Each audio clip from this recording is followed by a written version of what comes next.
Nah sekarang bagaimana ketika kita sudah mengetahui bahwa virus ini mulai menyebar menjadi pandemi global, bagaimana kita harus mensikapinya? Kita di banyak tempat kita sudah mendengar, kenapa harus takut? Bukankah sehat dan sakit itu pemberian Allah? Tenang saja.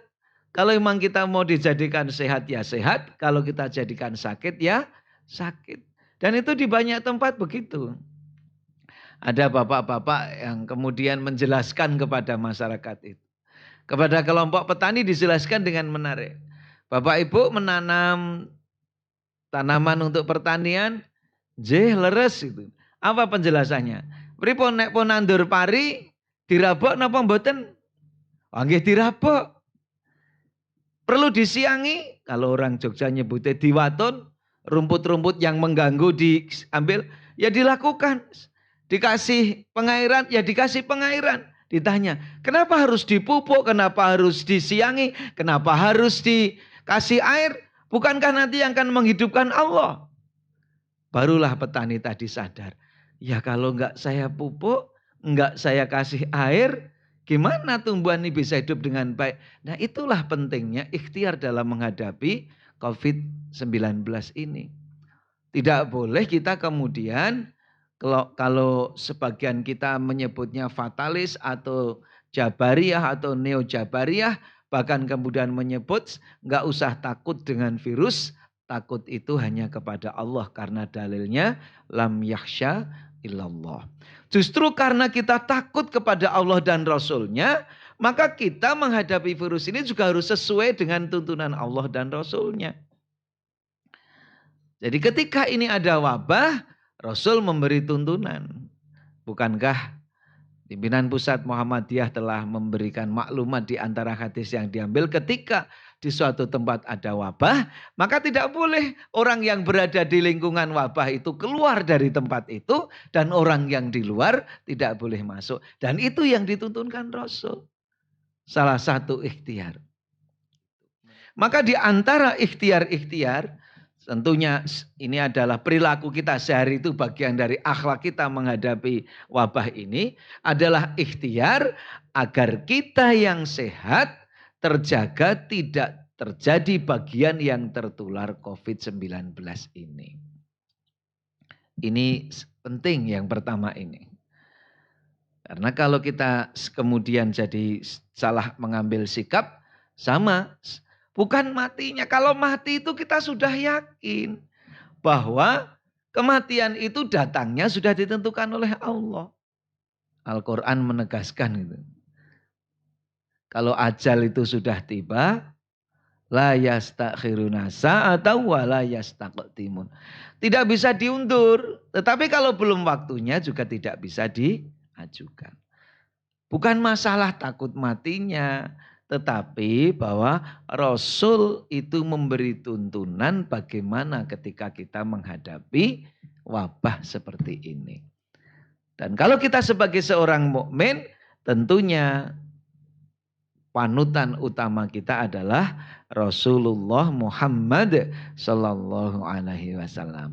Seluruhnya dalam kehidupan kita ini. Karena Al-Quran telah menjamin, laqad kana lakum fi rasulillahi uswatun hasanah.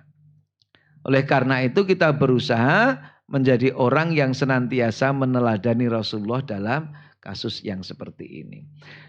Maka ketika saat ini ada ikhtiar untuk physical distancing, dulu social distancing, kemudian bagaimana keluar harus senantiasa menggunakan alat perlindungan diri, dalam hal ini minimal masker, ya itu semua adalah akhlak seorang mukmin ketika berikhtiar agar kita tidak mengalami dan menjadi bagian dari yang terkena wabah COVID-19 ini. Ikhtiar yang lain adalah ketika kita sudah yang pertama tadi membatasi agar tidak terjadi kontak, ya. Terus kemudian bagaimana kita menjaga kebersihan diri. Kita tahu bahwa virus kita ini menyerang saluran pernafasan, masuknya bisa melalui daerah T sini, dari mulut, hidung, dan dari mata. Kita nyebutnya daerah T. Seringnya daerah wajah ini kita pegang dengan tangan kita. Maka perlakuan kita, akhlak kita sehari-hari senantiasa menjaga kebersihan terutama tangan kita ini. Instruksinya cuci tangan pakai sabun. Kenapa pakai sabun? Ilmunya bagaimana? Karena kebetulan virus ini cepat hancur ketika terkena sabun. Lemaknya itu menjadi bagian dari mudah dinonaktifkan dengan sabun. Nah, oleh karena itu bersyukur bagi kita yang sering punya kebiasaan, punya akhlak gantung wudhu. Jadi sering berwudhu, ketika batal terus berwudhu, tentunya berwudhunya dengan benar. Insya Allah ini bagian dari upaya kita untuk menjaga kebersihan itu.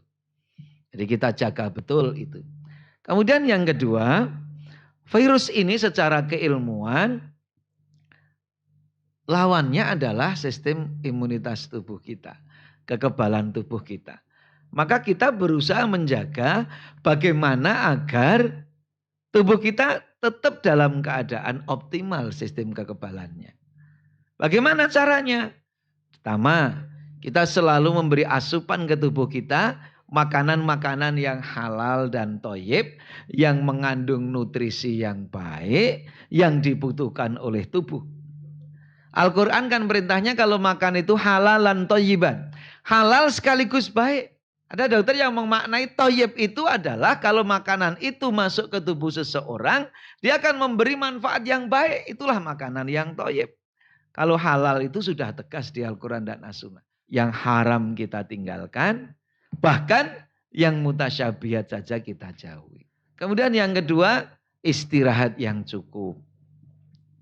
Rasul itu pernah mengingatkan sahabat yang malamnya terus dipakai untuk ibadah, siangnya untuk puasa, bahkan tidak ada keinginan untuk kehidupan, bahkan untuk istrinya, untuk keluarganya. Rasul mengingatkan yang seperti itu. Semua anggota tubuh itu punya hak untuk istirahat, diberi jatah agar seluruh anggota tubuh ini tetap menjadi baik. Maka asupan gizi, makanan, minumannya yang baik. Kemudian yang kedua, makanan sudah bagus, istirahat sudah dengan cukup. Kita jaga emosi kita tetap dalam keadaan perilaku yang optimis. Jangan galau, jangan cemas, apalagi panik. Apalagi sampai marah-marah dikuasai emosi negatif. Orang sering menyebut dalam kondisi emosi negatif, sistem imun kita itu bisa turun. Bisa turun. Oleh karena itu, kita harus tetap semangat, yakin, karena hadis Nabi menyebutkan, Allah itu menurunkan penyakit berikut obatnya. Insya Allah ini sedang diikhtiarkan. Tapi yang lebih penting lagi, karena sehat itu ada 4 bagian, ada sehat fisik, mental, sosial dan spiritual, bangun peran spiritual yang baik. Ibadah tetap jalan terus. Saat ini kita beribadah di rumah masing-masing, tidak boleh berkurang jamaahnya. Senangnya jadi orang Islam, ketika kita sudah terbiasa jamaah di masjid, dan dalam kondisi sekarang kita tidak bisa ke masjid, Allah akan memberi pahala sesuai dengan kebiasaan kita itu. Jadi kalau sekarang ini sering beredar, kenapa umat Islam menjauhi masjid? Bukan menjauhi masjid. Saat ini kita sedang menjalankan sunnah Nabi yang lain dikala sedang dalam keadaan wabah. Maka spiritual di rumah terus. Tilawah Al-Quran masih terus. Tahajudnya masih terus. Bukankah orang-orang yang tahajudnya rutin itu setelah diteliti, diambil sampel darahnya, ternyata kortisol darahnya turun, rendah, sehingga sistem imunnya menjadi baik. Dan ikhtiar yang lain adalah terus berdoa kepada Allah. Memohon kepada Allah. Di antara doa yang diajarkan Rasul adalah, Allahumma inni a'udzubika minal barasi, wal jununi, wal judami, wasai'il asqam. Ini akhlak kita yang kedua. Jadi yang pertama adalah tetap serius menjaga kesehatan anugerah Allah. Terus berikhtiar yang kedua agar kita tidak menjadi bagian dari orang yang terkena COVID-19 ini.